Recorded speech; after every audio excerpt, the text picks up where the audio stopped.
What's going on, everybody? It's Jeff here. Welcome back to the channel. All right, a lot of you guys have been asking for an explanation on the algorithm.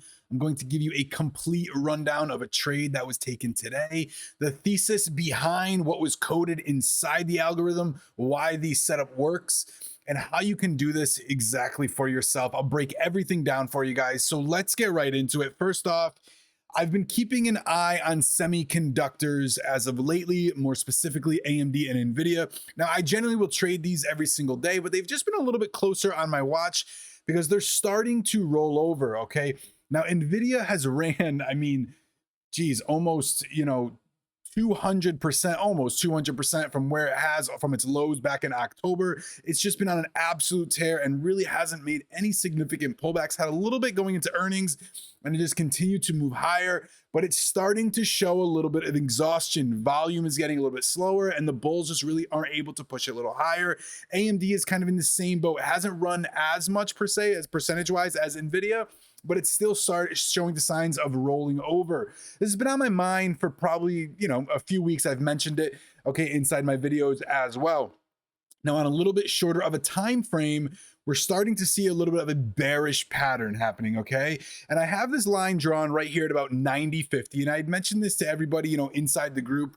Okay, I post these pics. I've been doing it since I started the Discord, probably about 2 years ago now. But I said this to everybody. It's been on my mind. I'm looking for this 90.50 area. We bounced off of it. Okay, going back on Wednesday, Thursday, twice we came out of it and we just made lower highs. And just goes to show every single time we come through, eventually we're going to break through it and it's getting weaker. Now, here we are in pre-market. All right, I'm going to go to the 3-minute time frame, which is what I trade off of. It's it's what I love. It's what the algo is coded off of.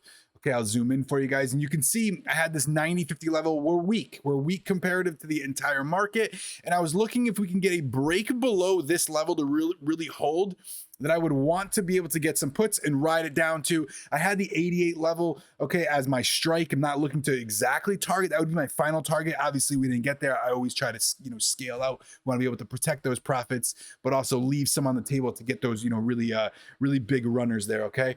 So I was really looking for a below this 90.50. All right, we came back up and we rejected off this pre-market low. I've got my EMAs here that I use. There's the 9, 21, and 200. The 9 is in the yellow.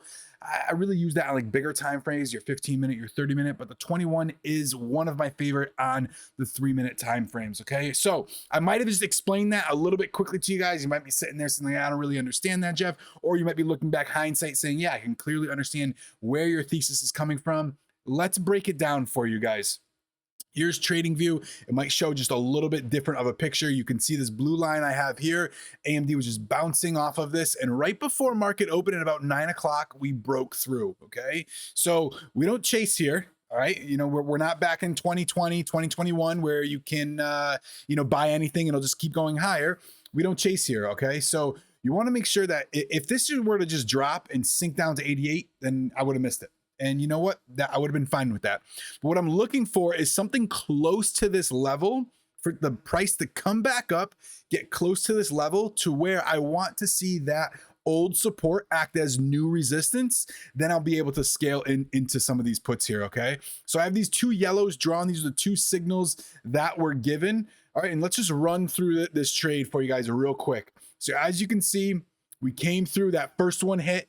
We got really close to that level, okay? The algo had hit once after that first one, that second attempt. Once we kind of came back up, that's where that short. We're trying to buy as close as we can to this level because here's the thing. While you're looking for a probability, right? Okay, we never know if the trade's going to go against us. You're just looking for a probability. You want to be able to get as close to your stop, buying as close to your stop as possible. That's what is going to keep your loss percentages very small. If I took this right out of the gate and started buying this way down here, I would have been roasted, okay?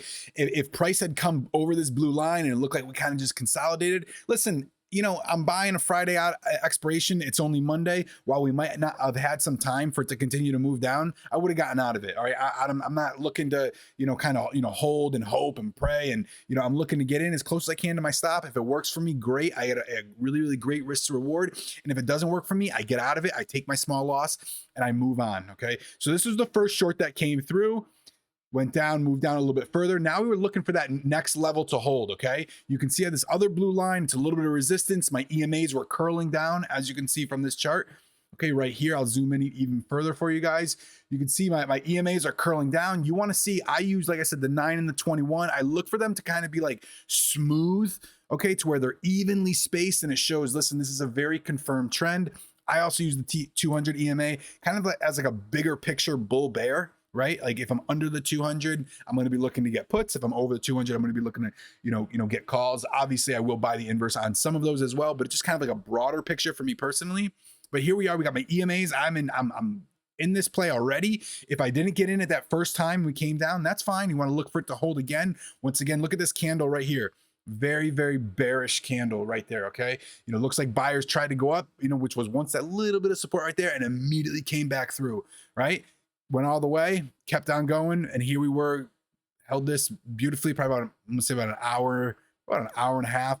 Once we got to, somewhere around 12 noon, we got that massive spike down, and that was somewhere around it, ended up basing somewhere around here, and then obviously ended up, getting to that 88.3 and then slowly curling out of this. Okay. So a couple things, guys, just to break that down. Now, what was, like I said, coded into this to be able to create this? Well, like I said, we're looking for a break of that pre-market low, and that what was once support to be acted as new resistance, right? And once that kind of shows, then we're looking for trend continuation. So you have two separate setups here, right? You have a pre-market break and retest, and then you also have a trend continuation, right? Personally, like I said, I use the 21 EMA, helps me, show that, listen, we're moving in a similar direction. I'm buying with the trend. I'm not trying to time the bottom, and I'm trying to cherry pick here. Okay, even though price was moving up when this short came through, we're buying on a pullback. Okay, this is a very, very good risk to reward. So like I said, this is how it kind of comes through right here. It came through at 9:51. Guys, this is a completely separate Discord, first of all, so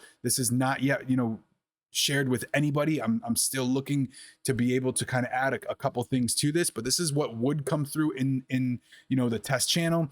AMD, I entered my puts at 90.42, what my first target is and what my stop loss is. The reason why these two numbers are here, that first target and stop loss, let's just go back just a little bit further. That first target was 89.35 and stop loss was 90.95. All right, so you can see here right on that 91, which is exactly pretty much right where that line is. A little bit closer, 90.78, 90.80 is where the line is, but 90.95 was where I would be like, listen, you know what? We came back over this, and this might hold as new support once again. I want to be able to get out. And my first target was this low that was just made here, right? It looks like when we came back up, we made a low. There were buyers there. Once we come back up, I get to my entry point. Chances are we're going to go back to that same level or very close to it to see if there's more demand. Okay. And there very well might be more demand. While 88 was my strike, and I wouldn't say that was the, specific target I exactly had. Probably would have let this run as much as I can. That's where I'm first looking to scale out of my position, get some out, and then hopefully let these runners run pretty much as far as you kind of can and slowly scale as you go. Obviously, guys, if you're only taking 1 or 2 contracts, it can be a little harder to have multiple scale points. But if you're taking, there were 3, 4, 5 contracts, I always suggest take a good chunk off the beginning, to 2 or 3, contracts, or should really say 50 to 60%, of your position, maybe even a little bit more, and then try to leave that position, okay, to where it doesn't go red again, and you're trying to let those runners run. All right, I'm not looking to get 100% of every move. Really, get those profits locked in level to level, and then try to leave some runners on the table to be able to give you the opportunity to scale. So, guys, I hope that explained that. Check this out. Go rerun this. Watch this. Okay, look at your charts on this. It's a pre-market break and retest. It's a wonderful setup. I've played it for quite some time. It offers a really, really good risk to reward. And once I have this, I would love to release it to you guys. And if you're interested, please feel free to join. So I'll see you guys